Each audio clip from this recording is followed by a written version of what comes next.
É a segunda vez. Na verdade, acho que é a terceira vez que eu tô tentando gravar esse vídeo. Não, é a segunda. É a segunda vez? Acho que é. Eu não consigo gravar esse vídeo porque eu faço tudo errado. Eu fui seguir o tutorial, ficou uma bosta. Eu não consegui fazer certo. O da menina tava lindo, o meu tava uma merda. Basicamente, eu quero fazer a maquiagem da Rhea Ripley. E eu espero que dê certo dessa vez. Se esse vídeo saiu é porque deu certo. É isso.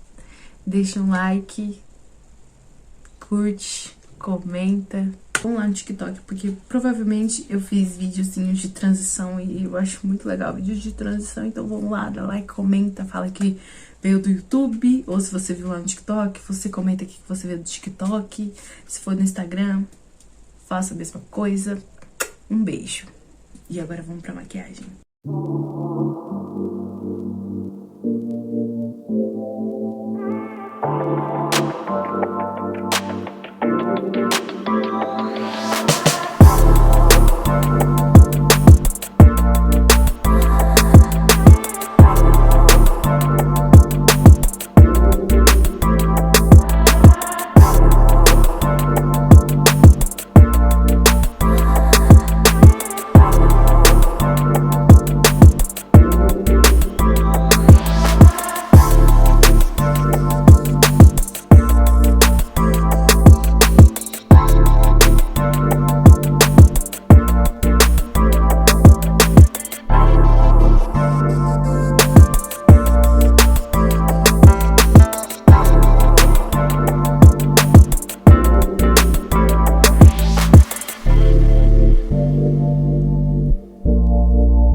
a minha câmera do arquivo corrompido bem na hora que eu fui fazer a pele, mas não é muito diferente do que eu faço nos outros vídeos, então fique agora com o resultado.